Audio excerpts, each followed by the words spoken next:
Hey guys, welcome to the Bamboo Method Podcast, Investing in the Unseen. I am your host, Sam. And I'm Wade, usually the producer. Today I'm the driver. Chauffeur. Yeah. Bamboo Method Podcast is about investing in the things that we can't see and that take time. Many things take time, and they say good things come to those who wait, but oftentimes we want the quick, easy, convenient option, the vending machine, and many things in life operate that way, which I think has also changed how we approach investments and growth and opportunity. And we want to talk about the things that take time and are worth pursuing even though they take time. The things that are most worth building in life typically do take time. Absolutely.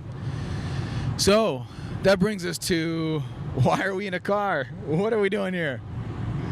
Where are we going? Where are we going? Why are we going? Today we are headed to the Montana Festival in Bozeman, Montana. That was a great opportunity to record a podcast. And Wade and I have a lot of our best conversations and ideations and thoughts with the windshield time. So we figured, hey, it'd be fun to record a podcast.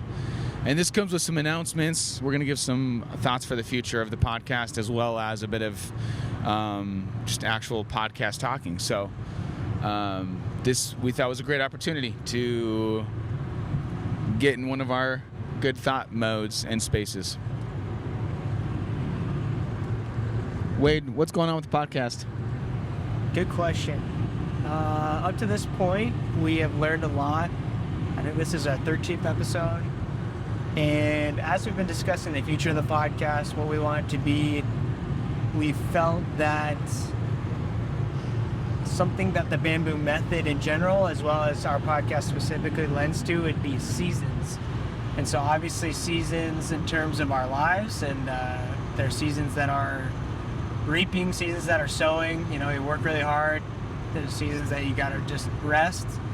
And we can talk about that more as we get into it, but also seasons practically in seasons of podcasts. So up to this point, it has been season 1, whether you knew that or not. And so this is going to be the final episode of our first season of Bamboo Method.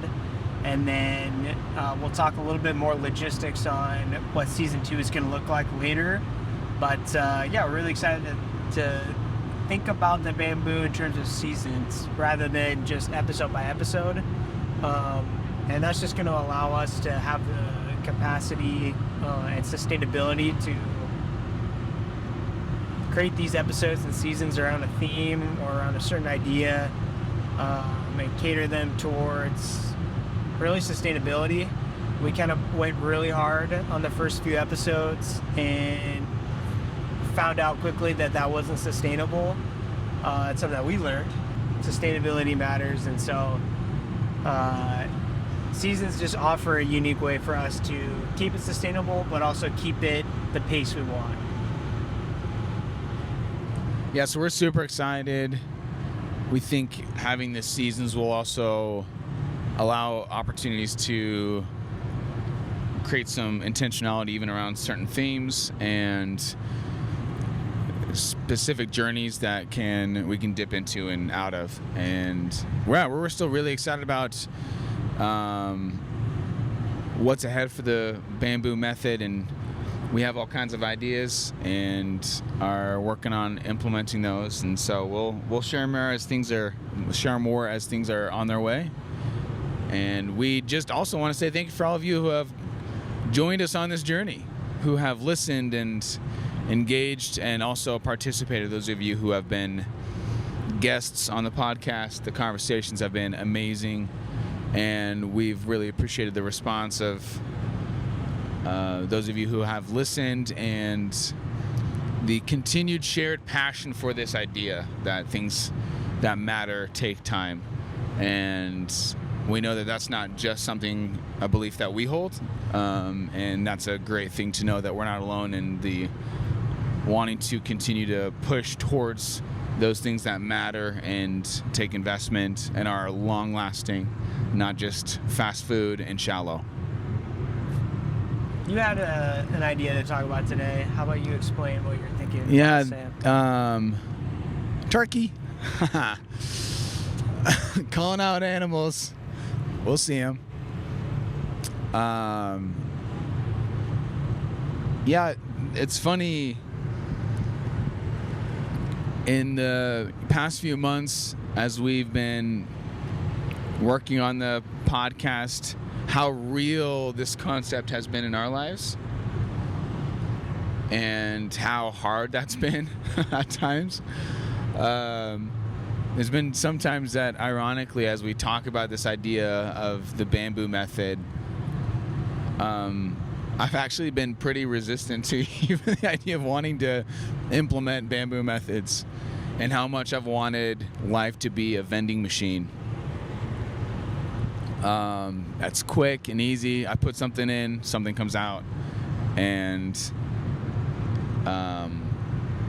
wanting to know that my efforts are creating something. And life is just not quick. It's slow. And a lot of my life has felt that way. And so I've done actually a lot of processing, and just the fact that we've been doing this podcast has actually helped me reflect on a lot of that and learn from other people and see what that actually looks like. And irony in all that is, even though we are hosting the podcast, we are not necessarily experts on the bamboo method or what that's supposed to look like or implementing and executing, but just passionate about the concept and want to be better about it and have those conversations that can continue to push that forward as a culture. But a quote that really has hit me hard that I've been thinking about that fits this really closely is from the Lord of the Rings series. Sure. We're nerding out here a little bit. J.R.R. Tolkien. Tolkien. No, I've heard both ways. I'm the white guy who's gonna butcher it. Tolkien.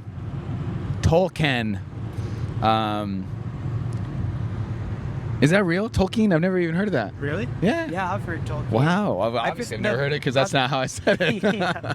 I've heard people that seem much more nerdy and educated than me say Tolkien, but I've always said Tolkien, so. Huh. The author of Lord of the Rings states, this is a quote, "Some believe it is only great power that can hold evil in check. But that's not what I have found." This is Gandalf speaking, yeah? Yep. "But that is not what I've found. I found it is the small, everyday deeds of ordinary folk that keep the darkness at bay. Small acts of kindness and love." And I saw this video where this guy was talking about this quote and just the concept in Lord of the Rings overall. We're nerding out a little bit here. Bear with me. Stick with me, even if you like Lord of the Rings or you don't. I'm sure you're familiar at least with the concept. There's a ring of power, got to destroy it. There's orcs, gnarly looking beings and evil powers. It's great, it's fun. There's a Balrog, it's fun. A wizard, and A few wizards. there are a few wizards, 3. Radagast, Saruman, and Gandalf. I'm doing it. Heck yeah. Wow, you'd think I'd, yeah. And Give this man a microphone. Talk about you didn't think this was going to be about Lord of the Rings today, did you? The evil that's the orcs and Saruman and Sauron, all this evil that just grows and starts to invade and gets more power and more numbers. The reason why it's able to do that is because the men in Lord of the Rings, in the story, the men of Gondor, the men don't keep it at bay. They ignore it. And this idea that Tolkien has is that what he's trying to communicate is it's not great acts of power that keep evil at bay. It's the small, ordinary acts. The things that don't go ignored eventually become dragons that you have to slay. And we could talk about that as like on a personal level of just like the issues that I have in my life that don't go addressed can become dragons. That's how addictions come about. That's how relational tension in any relationships. If you don't address the small things, they become big things. I think it's true in business. If there's small practices that are not done to keep you on track, or little costs add up. We could say it in so many ways, but that's just really hit me. It's the small, ordinary acts, everyday deeds of ordinary folk that keep the darkness at bay. And that's just kind of stuck with me. I think oftentimes you want to see things be these big moments, big acts, big moments of progress. Little ordinary acts, they're not fun, they're not glamorous, they're not exciting oftentimes. And in typical Bamboo fashion, you don't see that progress. If you exercise every day, you're not gonna, at the end of the night, go look in the mirror, you're not gonna look any different. But over time, and that's the whole point of the podcast. But that quote has just been hitting me. The ordinary, little ordinary moments. It's what keeps evil at bay. It's interesting that it's the, I've heard when you prioritize your time, there's urgent and non-urgent, important and non-important, and if you spend too much time in the wrong quadrants, the important, not urgent, which are the day-to-day things, I'd argue, those start to pile up, and then they become urgent. And so, even as you said, if you don't keep that at bay, do the little things every day, things become dragons that didn't used to be. And thinking about, it's a lot. Everyone's busy. It can feel like we have endless to-do lists. I can feel that way often. But when you actually think about is this an important task or not important? Is this urgent or not urgent? I tend to spend a lot of time on urgent but not important things. They feel urgent, but they're actually not that important. Yeah. And I put off important, non-urgent things. And then the more I do that, eventually those important, non-urgent things become important, urgent things. They become dragons. Yeah. That's the thing is, if you don't take care of those, if you don't take care of it when it needs to be taken care of, and when it's small, it will become urgent, and it's also important. So then you're just putting out a bunch of fires, and that can feel exhausting. And there's a lot of things, the ordinary things in the past few months. A lot of people have talked about this, but if something, I'm the type of person that I tend to just kind of put things off and focus on the fires or the exciting things or what's in front of me that I want to do. And there's just so many things that it's easy to put off that it's it takes 5 to 10 minutes. And now if things hit my to-do list that take 10 minutes or less, I just do it. Yeah. Because it's this is something that needs to get done now. And why put it off? I'll add it to my to-do list, like emailing someone. I'll write it on my to-do list to email someone. It's okay, it would have taken 1 minute longer to just email. It's about the same amount of time to then add it to the list. Create the organization for doing it as it is to just do it. Yeah. And but those things can then fester and cause then you have more to do. And things like housework, there's a lot of things at the house that it's easy to just be I don't need to do that right now. But the reality is if I don't do that now, it's going to become a bigger problem later. Yeah. And so I'm just going to do the little tasks now that keep things ordinary, because that's actually really the desirable. It's better if it's ordinary. Some things it's well, if it's exciting, it's actually that's not a good thing. It's because it became a problem and it's significant. There's a problem here to fix, and keep it ordinary, because then that can keep it maintainable. And in my mid-30s, as a middle-aged man, mid-30s, I'm a middle-aged man, Wade. I just truly haven't really actually seeking ordinary.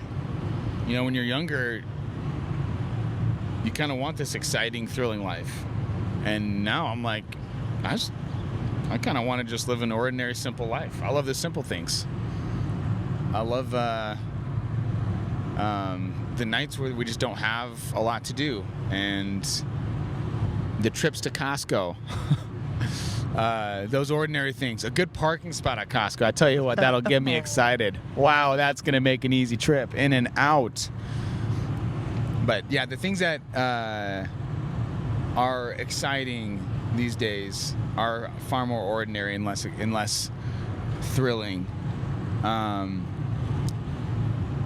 And I've just been pondering this idea of what does it look like to continue to structure my life around ordinary acts that will keep evil at bay.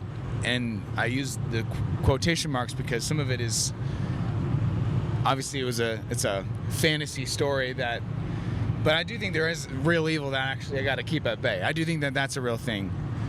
We got to keep evil at bay. As a Christian, I think that is how evil is kept at bay. I think we change the world in our home. I think we change the world by doing simple acts as followers of Jesus, and for me, as a parent, it's the little things that make a big difference in how I raise my kid. I think I can change the world by raising good kids.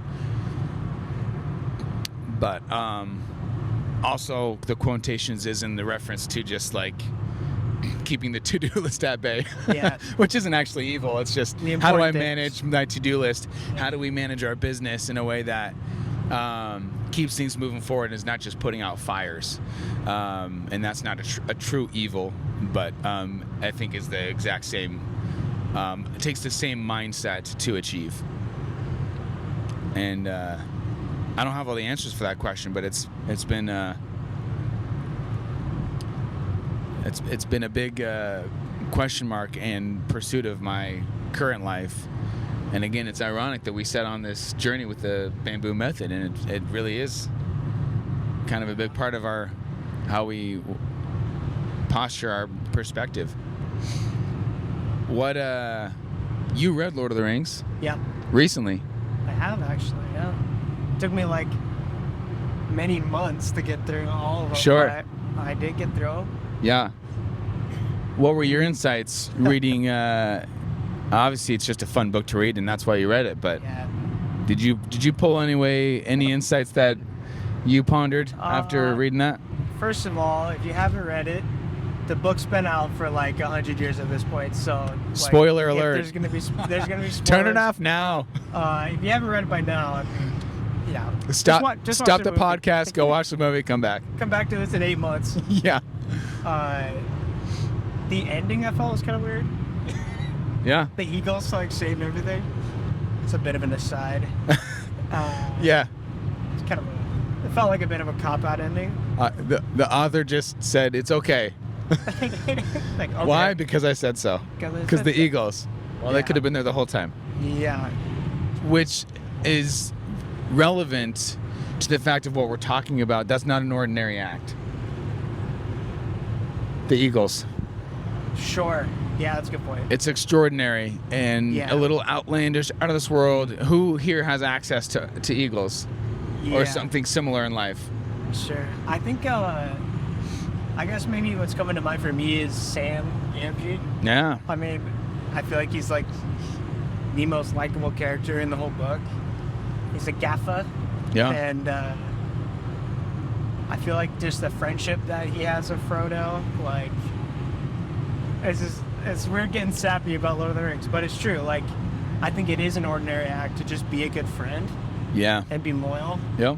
And as seemingly mundane and ordinary it is to just be a good friend, it's pretty challenging and honestly pretty rare. Yeah. At least that I've found, and even my wife and I have found, is like someone who's truly loyal that's something that's very special. And so, that's something that I'm really grateful for with my wife. She's the most ride or die, like wolf pack. Like if you're on her list, her short list of people, she will like die for you. So, Yeah. And obviously I'm being a little bit dramatic, but it's true that like loyalty is something that is so, I think, rare, but can mean so much. So like Yeah. Sam Gamgee takes a leap of faith. It's like, I don't care what you're doing. It sounds crazy, but like, I'm your friend, and so I'm gonna go with you. Yeah. And I don't know. There's something very unique about that. That like, how many friends would actually do that? Or even thinking about my own life, how many people are there that I would actually do that for?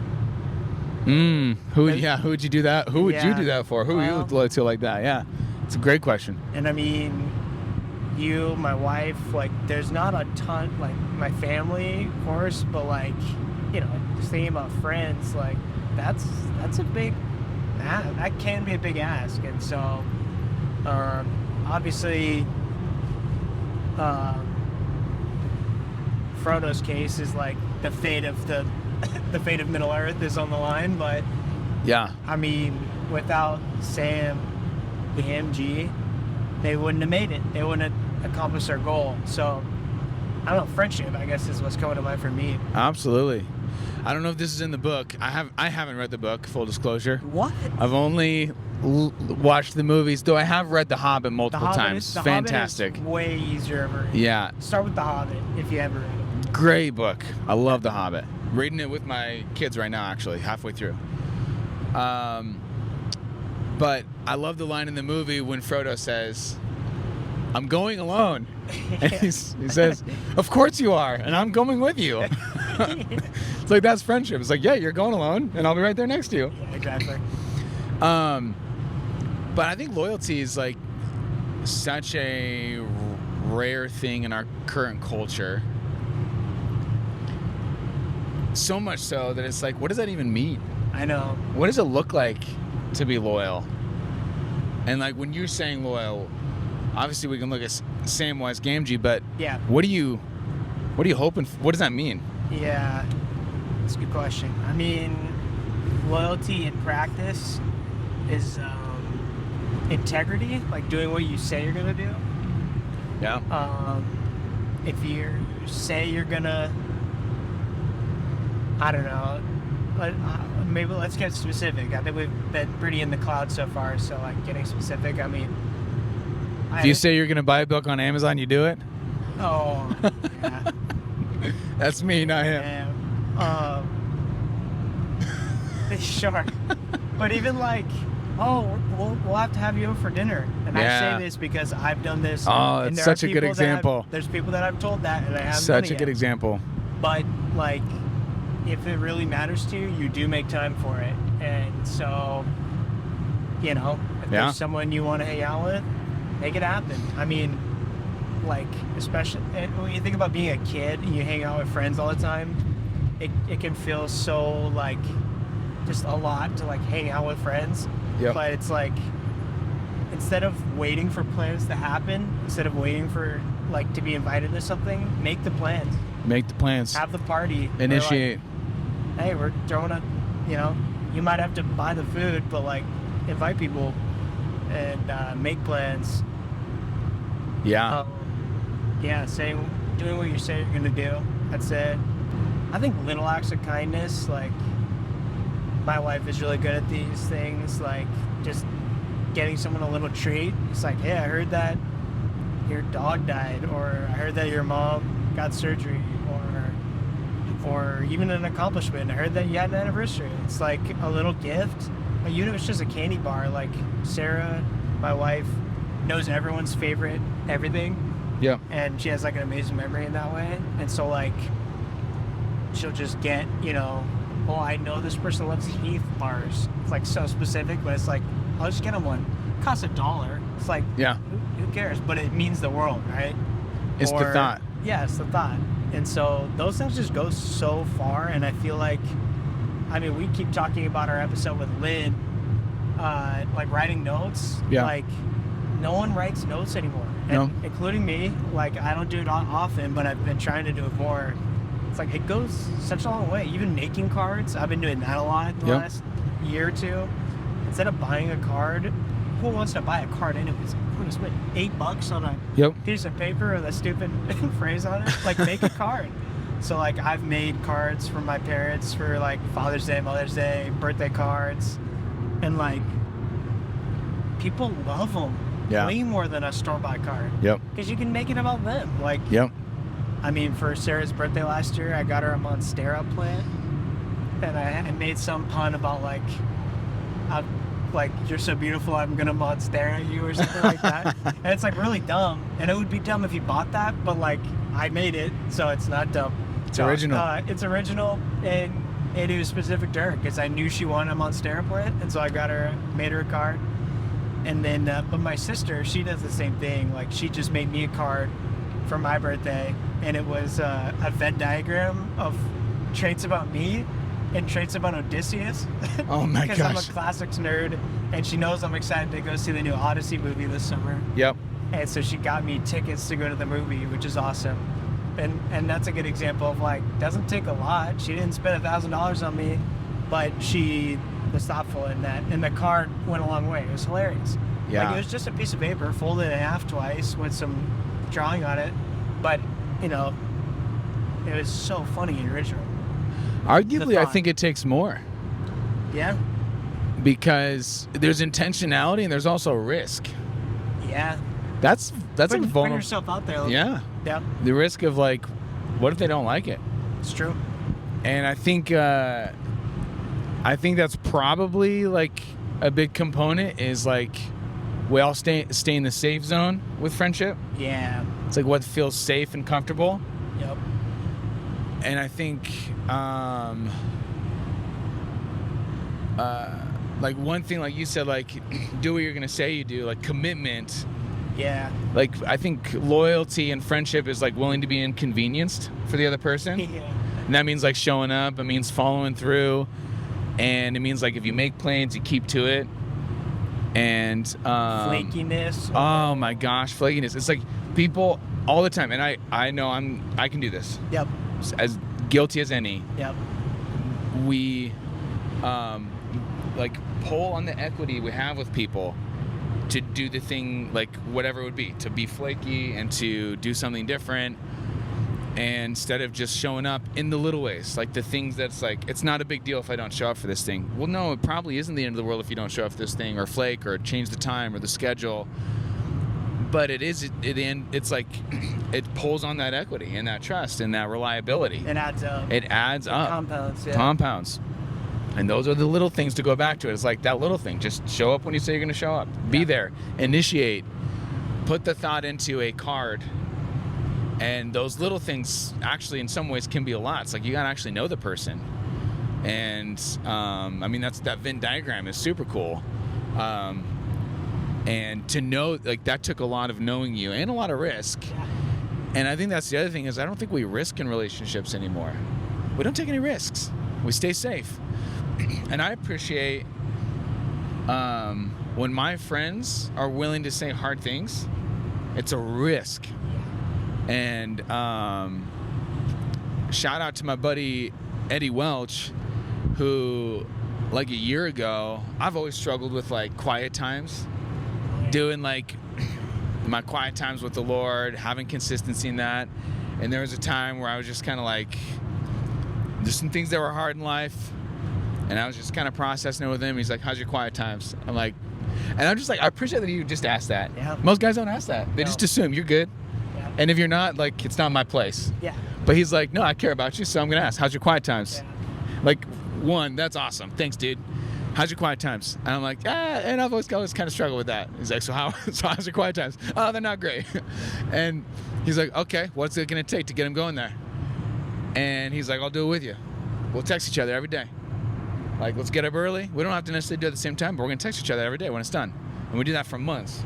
Ever since then, my quiet times have been, like, on point. And he did that with me until, he's like, I'll do it with you until you tell me when to stop. We can do it forever. That's something. And one that he asked the question, too, that he would be inconvenienced enough that he now has to have the mental energy to make sure he's texting, and he's doing it, too. Like, we're doing it together. And I'm like, I don't think it's earth-shattering, but it was a big deal. And it's like, and it was risky. I could have been like, it was uncomfortable. So much so that I could have been like, I'm going to pull away. Like, yeah, we'll hang out. Dude, sometime, I don't, man. like, I don't, like, don't, I think some people will respond that way, that it's like, I don't want a friend that's going to challenge me, because Yeah. a lot of people don't want to be challenged. So it was a risk on his end, and I am just so grateful that he chose to risk. And just so appreciate Wade's taking a picture or a video. It's a video.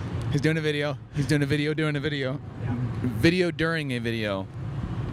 Yeah, there's those friends that I've experienced in my life that I've said something hard to because I thought we had Yeah. a relationship up to that point. Like, hey, Yep. man, I really care about you, so this isn't going to be easy to hear. Yeah. And then you don't hear from them again. And that's the end.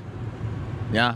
And there's, and Doesn't go well. I'm sure there's been examples of that in my life too. Is I think like, I didn't really like that, so I'm gonna avoid. Yep. And it's so much easier to avoid. Yep. And it's easier in the moment. And I think going back to the men of Gondor, it's easier in the moment to just like, one day goes by, I don't beat back the orc horde or whatever. Yeah. Like, Yep. you're fine, but like you do Yeah. that every day for Yep. a long time. Yep. It becomes part of your routine. Absolutely. Yeah, things become bigger than they are. Yep. I mean, I have a friend in my life like that too, Kellen. What's up, Kellen? There's little things that we've held each other accountable on that we've done for each other in the same sort of way. It's like getting off our phones, eating healthy, getting to the gym, things for our brains, like that. It's not easy to do that. It's not fun to be like, hey man, did you do your workout today or whatever? Or like, it's not fun to do that in the moment, but then once you're and leading up to it, like always the lead up is always like, Yeah. I don't know, should I? He's probably fine, I don't know. But then you do it, and it's like, oh, thank you, like I needed that. Yeah. And more often than not, when you just make a phone call or a text or whatever, I mean, you hear that more often than not. Oh, I needed that, thank you, Yep. and I know I need that. I think one of the things I've thought about over the past number of years is that technology, which I'm incredibly grateful for, as it has advanced, has made relationships disposable, because you can be friends with anyone, anywhere, in many different ways. And so I think we all are truly seeking, like, we want depth, we want good friends, we want people to know us, but it can be really uncomfortable. And instead of pressing through that discomfort of like being challenged and even just differences, like if your friend's a little bit different than you, not that long ago, we were all like, you couldn't really travel anywhere. You didn't travel anywhere. We didn't have technology where we could talk to anyone anywhere. The people you had was the people you lived around. You went to the church around the corner. You had your family where you are. Maybe you moved at some point. Same, the clerk at the grocery store you always go to, whatever. Yeah. But you had your people, Yeah. and they were there, and those were your people. And if you didn't make it work with them, that's it. That's what you have.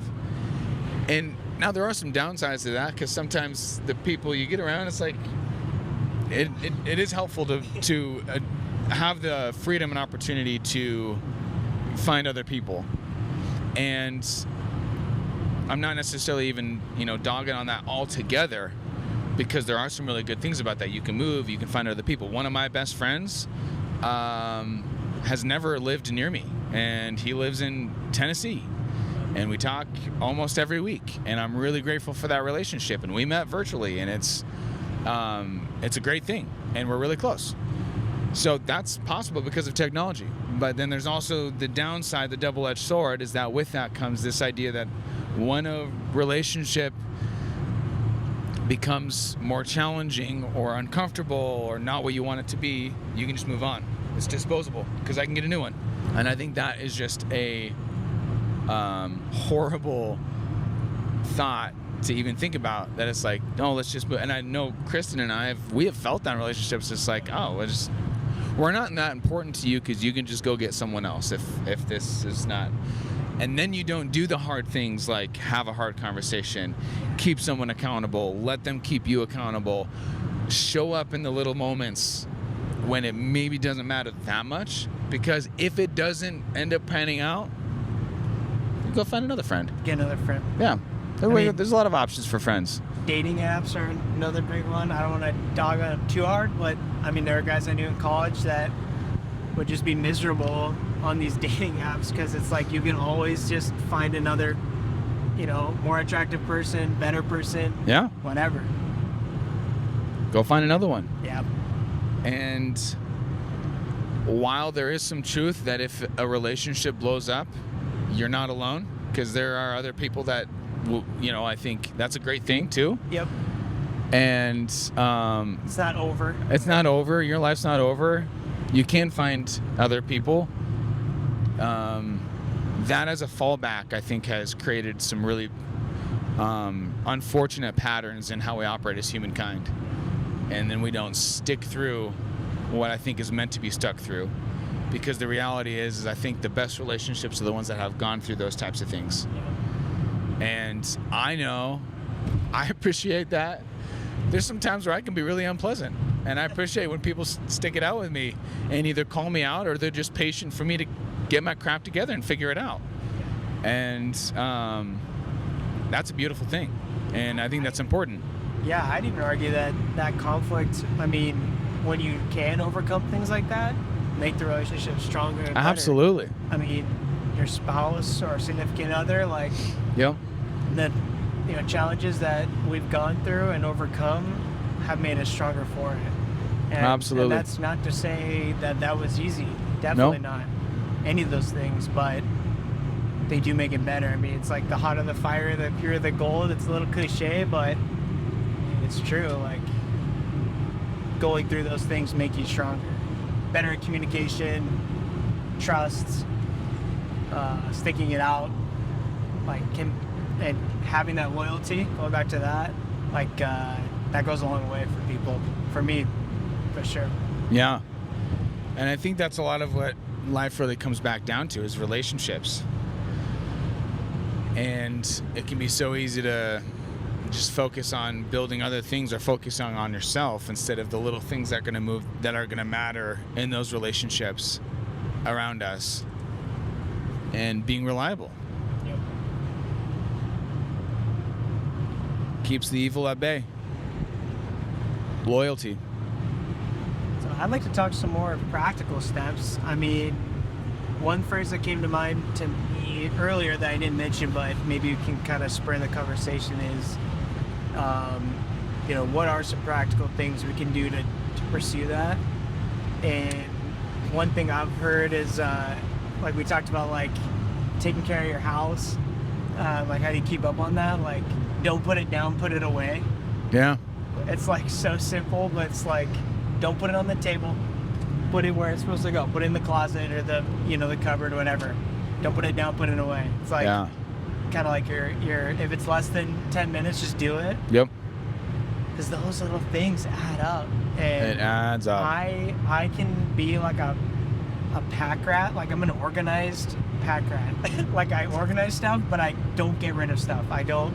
Yep. I keep it. So it's like I have my little places that I like collect stuff, stack them, and all that. And so for me, it's like it's so easy to just put things off, and like, I'll spend a lot of time really cleaning that room up later, instead of like, well, I can just put one thing away, or just instead of putting my jacket on the chair, I can hang it in the closet.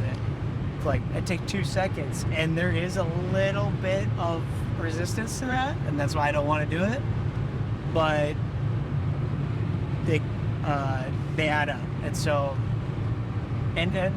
have you found that, like, the more you overcome that little resistance, like, it becomes easier, like even your to-do list? Oh yeah, I think the more, there's a lot of resistance. I think it can be so daunting, all that you have to do, and that's a form of resistance. I think sometimes those tasks can feel the resistance in them. I know for me, there's certain tasks that I'm not actually sure what I'm doing, and so if I don't know what I'm doing, then I don't want to do it because it's intimidating. Or if it's something I've never done before. I've been trying to do more things around the house, that I've never done before that's just kind of fixing things up, and that can feel uncomfortable and my insecurities come out, and so then I avoid it. And so there can just be all kinds of insecurities that I think come up, and the more you just lean into those things, the more capable you feel. So absolutely, I think the resistance goes away, and you get better at it. And then you get better at it. Yeah. And you also, like, sometimes it doesn't go well, and you like survive, and you realize, oh, that didn't kill me. I'm not dead. Yeah.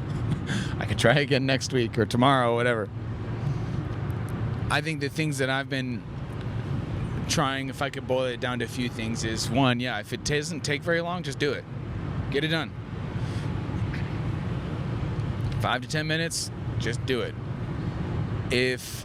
And I think that's helped a lot. I've just, like, a lot of things that I would, like, to-do list, I just, like, I'm going to take care of this right now. Yeah. Progress, just keeping progress at the front, not finishing progress. Yeah. It can be so easy to be, like, finishing oriented. Yeah. I have to finish, I have to arrive, I have to get it done. If I don't finish it, it's a failure. Exactly, as opposed to, like, little by little by little. Yeah. And that's, you can't boil the ocean. You don't eat an elephant a day. It's little bites, and that's the little ordinary acts. And so it's like, how do I make progress? How do I do the little bit? And if I can just do a little bit today, then that's a win. See that as success. And then I think sustainability, which is what we were even initially talking about with the podcast, is when it feels like there's a lot to do and it's overwhelming, you burn yourself out, and then you just have big gaps, and it's inconsistent.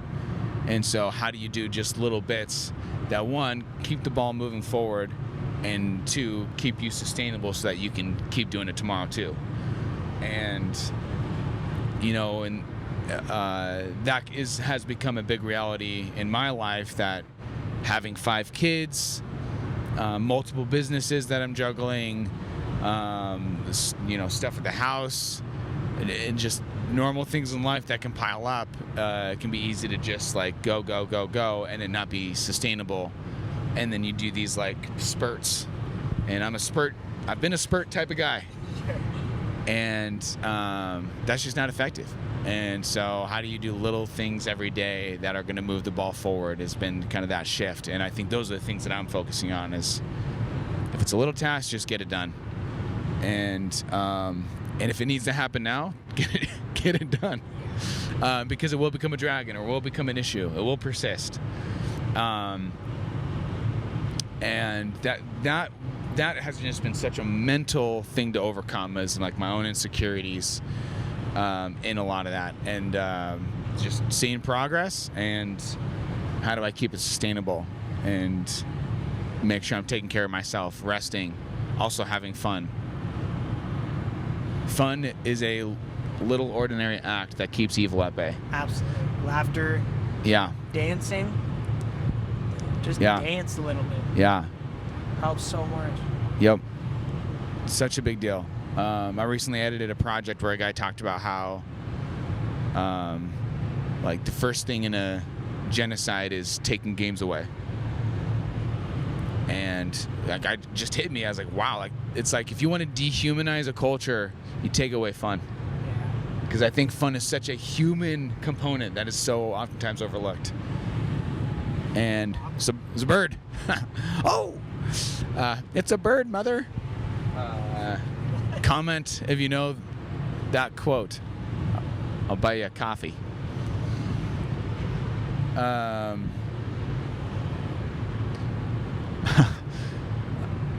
Slight animal tangent.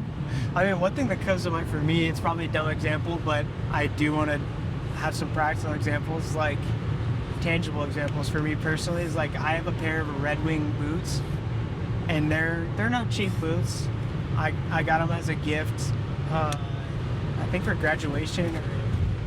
Anyway, they're expensive. They're nice. They're made out of vegetable tan leather, made in the USA.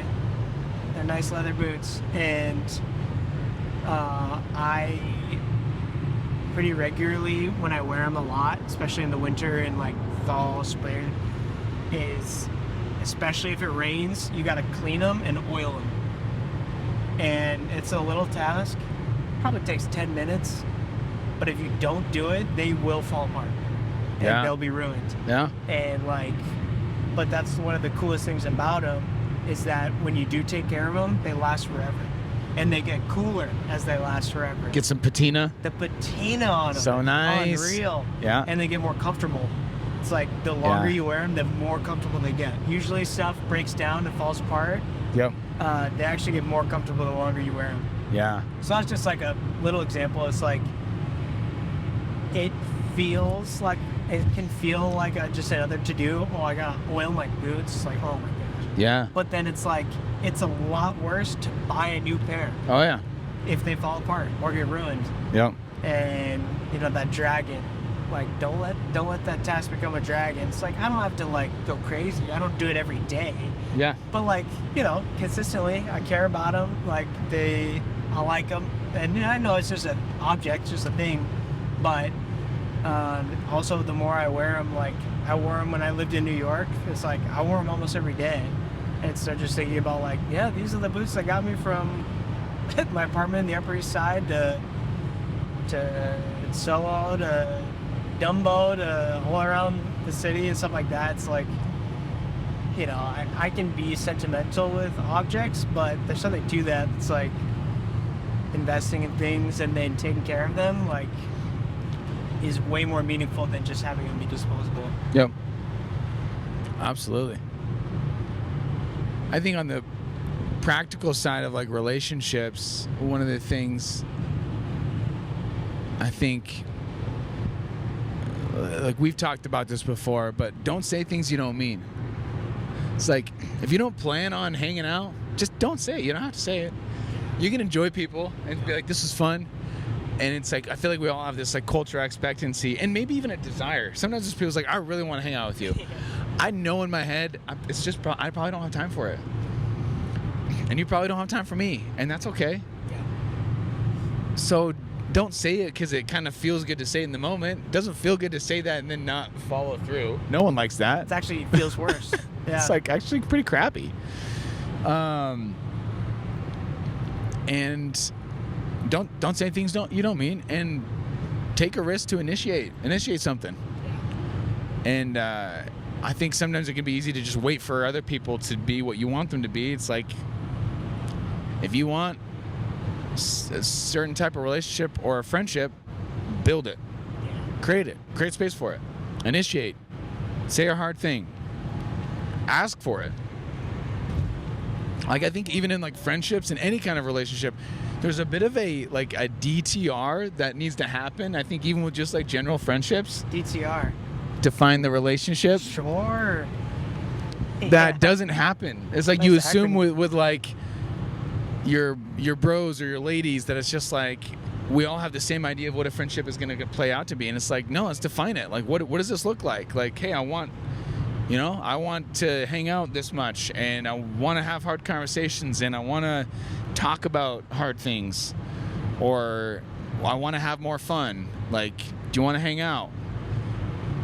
That feels so awkward to say out loud to someone, but it's it's important. And I've had those types of conversations with my close friends that it's just this is what I'm looking for in a friendship. Can we do these things? I'd like to have more fun. Can we do that? Can you say hard things to me? And here's exactly what I'm needing in this. It's a bit of a define the relationship, and it can feel so awkward because they can say no. Yeah. Or they just think you're crazy because you're trying to define the relationship. Yeah. Who does he think he is? Yeah. It's wow, who explicitly says these things? But the people that those relationships matter most are typically the ones that appreciate that. Yep. And will respond well to that. Yeah. Yeah. And unsaid expectations are unfair expectations. Yeah. Yeah. And guaranteed, if you want it, someone else does too. So I think I've always had this thought that it's if I'm feeling lonely, I bet someone else is feeling lonely too. Can't be the only one experiencing what I'm experiencing.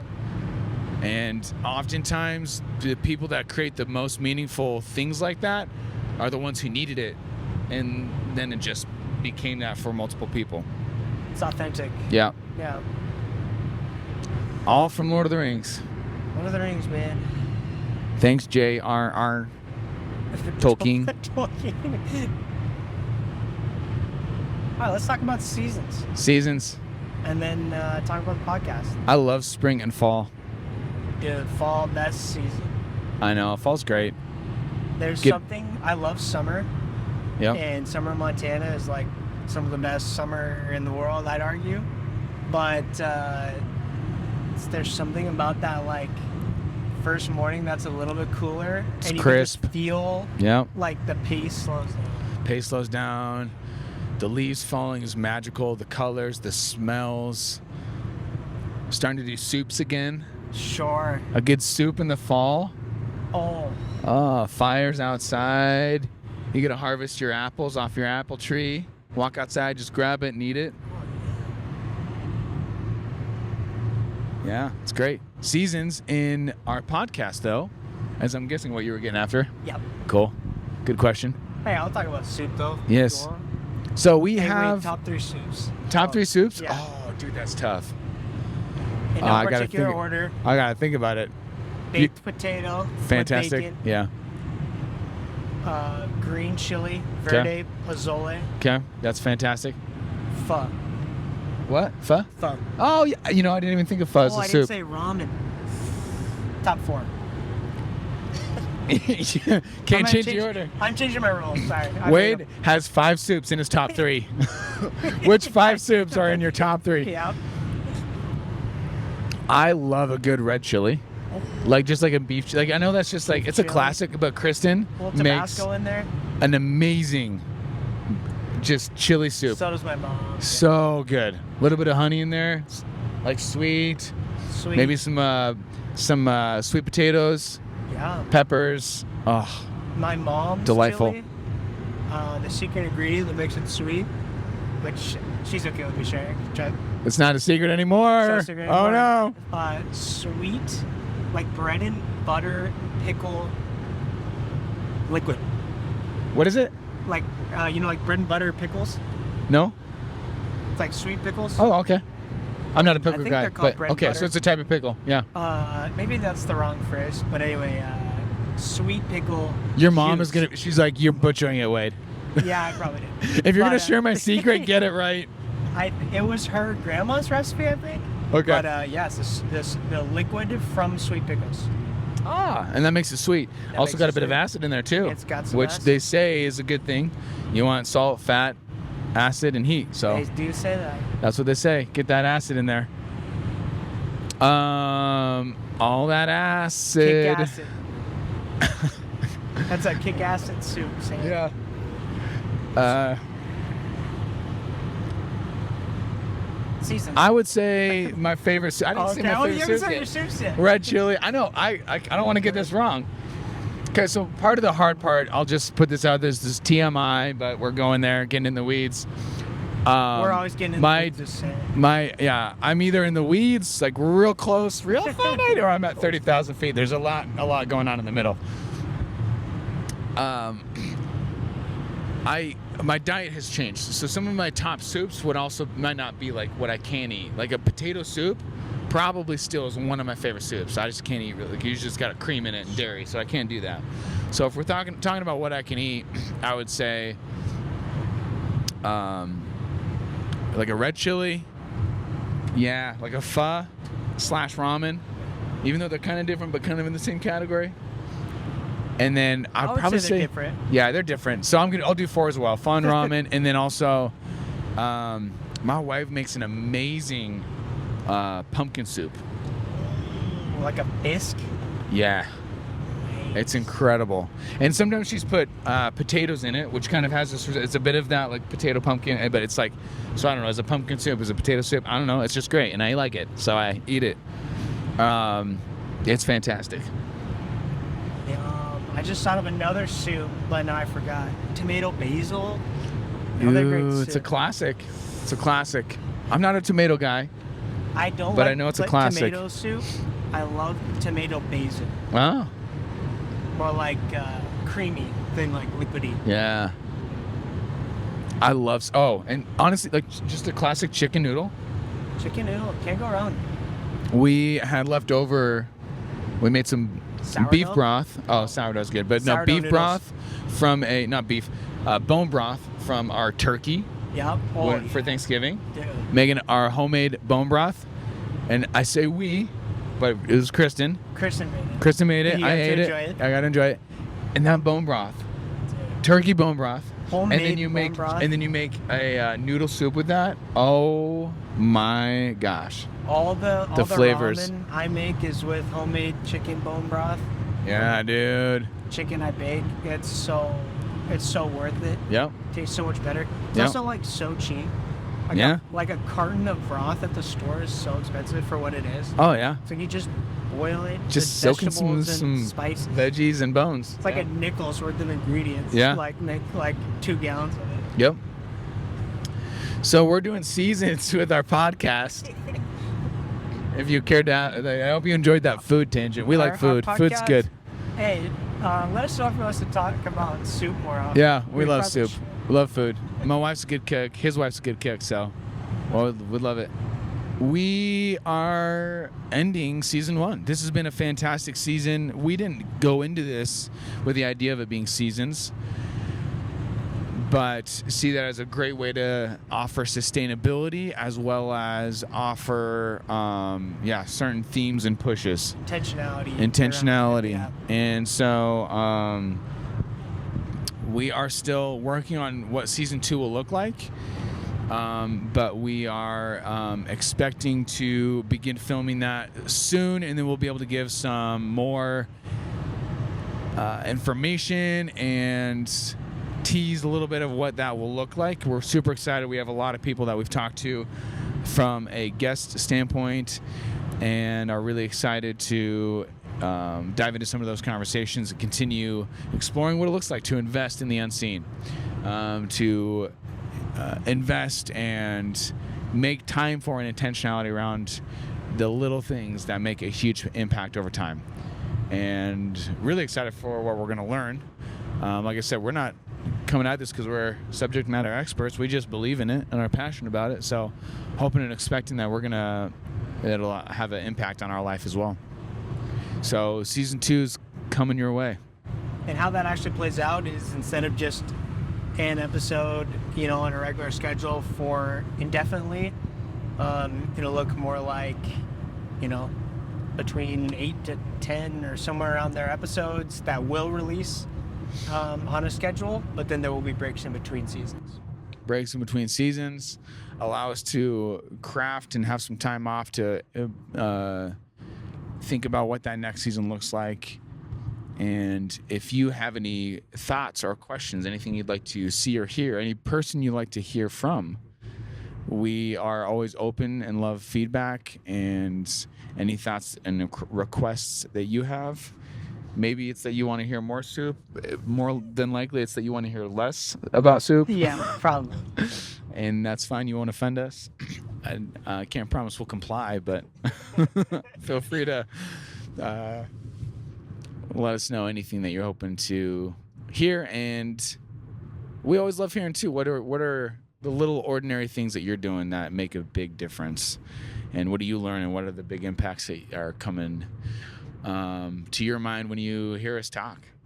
And I think these conversations sometimes allow a little bit of rumination, that things that are at the surface of your mind and maybe been thinking about but haven't crystallized, it gives an opportunity for that. So we'd love to hear any of that's happening in your world. And thanks again for listening. We are always very honored when anyone will choose to give their time to listen to what we have to say. Yeah. Remember, anything worth building takes time.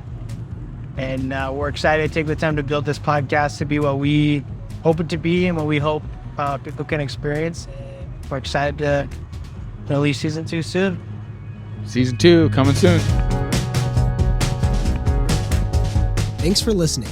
If you like the show, give us a follow wherever you're tuning in. It really helps us out.